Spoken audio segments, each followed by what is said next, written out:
Good afternoon. My name is Dena Thomas, and I'm from the Tohono O'odham Nation. So I'm from South, but I really live in Midfield, and there's another like 9 miles out of South, and those that you don't know where South is located, about 70 miles west of Tucson, and the capital is South, and I work in the Venito Garcia library, and I've been working there for like probably 16 years. And during that time, I was a library aide, and then all of a sudden I became a librarian. And then I started watching all these people bringing in photos, and some of them were bringing old newspapers, and I was wondering, how come they're bringing them over here? You know, I was wondering, and I thought, wow, that's new information, that we never had in the library, and there were like old newspapers and old photos. And so I finally thought, I'm going to start collecting them. And so I did that. I started collecting them, and a lot of them are like from other collections, like the State Museum, Smithsonian. And then I had people coming to me and giving me their old photos, and told me to keep them for them. You might need them one of these days, because a lot of us, we're not going to be here, and we want to keep this photo in your library as part of your archive.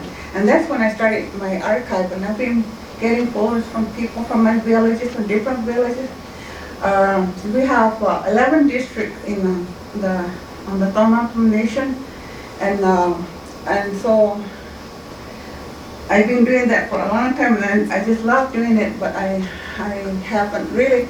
These are one of them, tribal chairmen in the 1940s, and some of them are still around, but some of them are gone. But when people see this, they always come and say, "Can I have a copy of that?" And I used to think, why should I give them a copy? And then I said, sure, I can give you a copy. But nowadays, I can't do that anymore.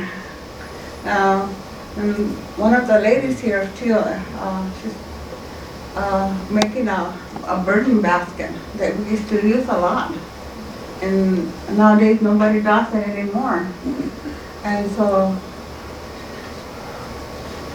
and this lady too is a relative of mine, but she's been gone a long time ago. And like we always say, these are relatives from the past, and you can never forget them. But I don't remember her, so. And this is one of them too. Like we had them, and we have a collection of them from different areas, and it was just. Say to our youth, we had to suffer when we were growing up. You never did have to suffer. Suffer like now, you have everything, and we don't. See how we used to work, and now our youth are starting to come back and asking for information. How did they make this, and how did they do that? And so that's one of the things that we're trying to show our youth, so they can remember our history and carry on. And this lady here is a part of a family that I had thought I would bring it and show it to you, because these people are called Hiachidaughtam, and they're also called Papagos. And as of now, they don't have any land to live on, but they live on the reservation, South Reservation now, and they're part of Mexico, so they don't have any land. And so on April 27th, I think the nation bought a land for them, so they're going to have a groundbreaking ceremony. But this is one of the ladies that live on the other side of Mexico, and they're like called San Papagos.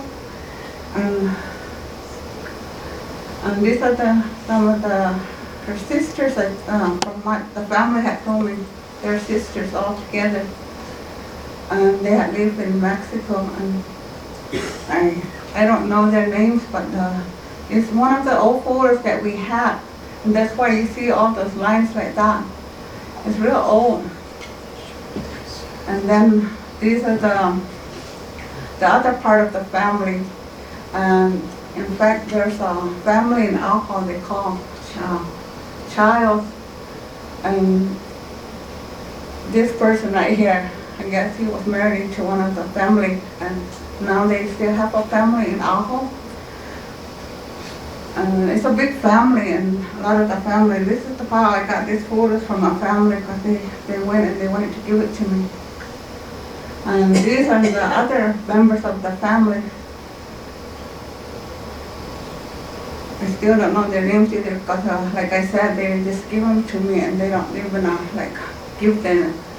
I guess they say that it's their relative, but they don't give me their names. But I'm going back now, looking into their family.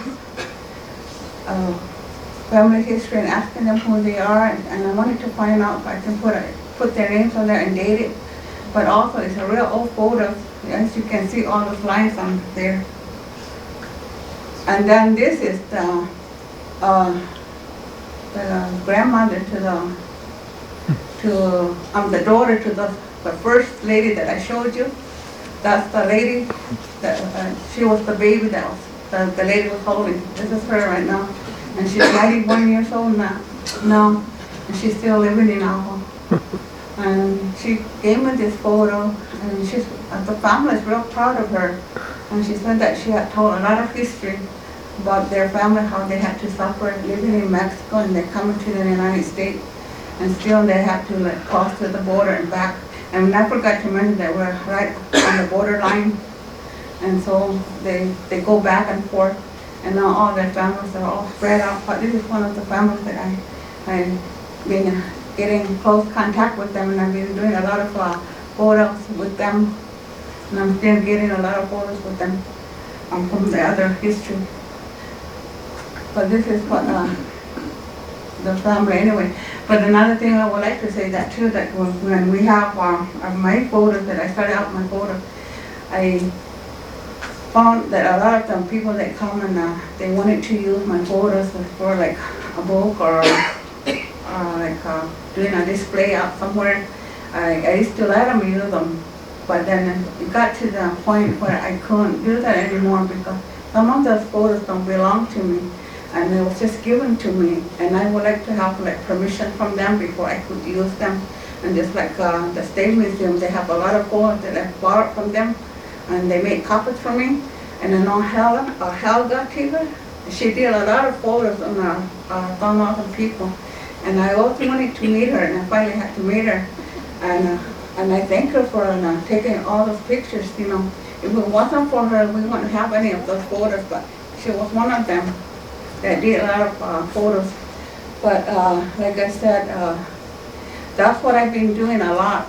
I do go out in the community, and I do meet with the community. And like Stuart was saying, that I had oral history with them. I do that with them, but I just don't go to them. I meet with them, and I talk to them, and I ask them, I can do an oral history with them? And they say, yes, I can. Then I go up there and I do an oral history with them, and I also record them, and I also do photos. I take photos with them. I've done a lot of them with them, and I also I start marking them who they are and what they talk, the subjects are, and I have interviewed a medicine man, one of those, I can't. It's really one of those Greek ceremony people that used to be part of that, and I interviewed him, and I also photographed him. And during that time when he was doing that, he was a small child. But like sometimes things are sensitive and we can't talk about it. And a lot of these are like that within my tribe. And a lot of those pictures are also sensitive, because there are pictures out there. And I hate to say this, but I tell my people, you know, when they tell me, you can't be showing that, you can't be giving it to people. And I said, I know, but it's already out there. It's in the books already. Some of our ceremonies are already in the books, and we can't do anything about it. But you know, I myself, I'm just keeping the photos, and it's here for you to come and look at them, and it's free. It's not for me to keep, it's not mine. I'm just keeping them for archival and for our future children. And so that's why I didn't bring it. I didn't do a lot of PowerPoint on my collection, because a lot of them are like, I have to ask permission. Can I do a presentation on your photos? And if somebody sees their photo, they're gonna say, she went and did that without asking our permission.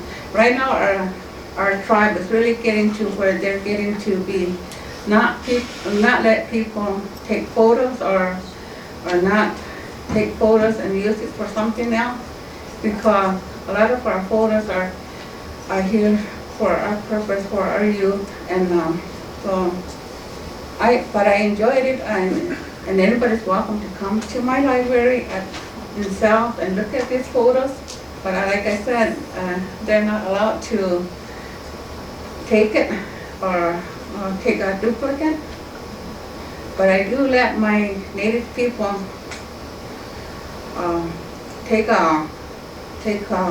scan the pictures and use it for a project or whatever, but it has to be right on donation. And so a lot of these things are kind of like hard for me to say, we're there to share our photos. We're not there to like keep it away and not anybody use them. But to me, I'm the other way. But as our council people and our chairperson, and our cultural people that are out there are more, they don't want that out. And so what I did, I just took mostly the basic thing, and I did ask this family here if I can use their pictures, and I did.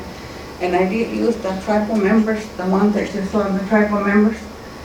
I did ask them, I didn't ask them because those pictures have been around. And what I'm using now is the pictures that have been around. It's not the pictures that I wanted to show to everybody and so everybody could see. But there's a lot of photos that I have, and to me, and I welcome anybody to come and look at them and see them. It's a whole bunch of collection that I have, and it's always fun to share that, what's in there. And I hope that I get to see some of you come over and look at our photo collection. And I do have to say that when you come, make an appointment ahead of time, and then that way I will know you're coming, and I can have the photos out for you, and you can look at all of them. There's over like 500 photos of them. Some are recent now. Some of them are doing it now for like digital camera, and they're taking pictures all over of anybody with them.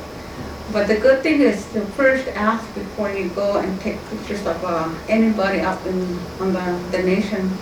Because they say they just came and took our picture without asking us. And that's one of the things that we need to know before somebody take a picture, that you first ask them. And if they want their picture taken, then you can take their picture. Or like anything, if you want to do an interview with them or say anything to them, ask them if they're, if they're willing to do it. And some of them will, and some won't. Especially the elderly, they won't. Then what do they want my picture for? Why do they want to talk to me? But if you're with the right person, and they'll be glad to open up to you. But if you're just there by yourself, they won't open up to you. But you have to be with somebody that's Native American, like for me or anybody, then they'll open up to you and they'll be glad to give you some information, whatever you're asking. But that's what I do a lot. And mostly it's just these photos, like I said. All of these are just like the photos that I had. Like I said, these photos have been out in the books, displays and everything. So that's why I'm showing it to you. And so is her. She's always somewhere in a book or a display or in a museum or somewhere. And then these right here, the gentlemen are the first legislative council for our nation. And they're also on the rodeo fair committee. And so that's That's about it for me. I don't know if there's any questions you want to ask. Dena, I just wanted to say that last picture you had on, the woman you said is in her 90s? 92? Yeah, that's Alicia Miranda.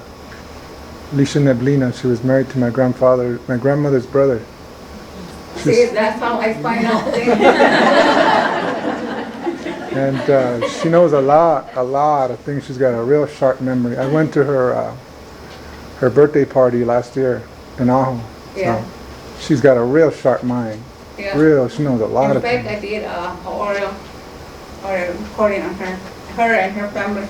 Uh-huh. Yeah. And that's how I find out when I show pictures. That's how they come out. Yeah. Dena, we'll take questions after the whole panel. Okay. Okay. Thank you.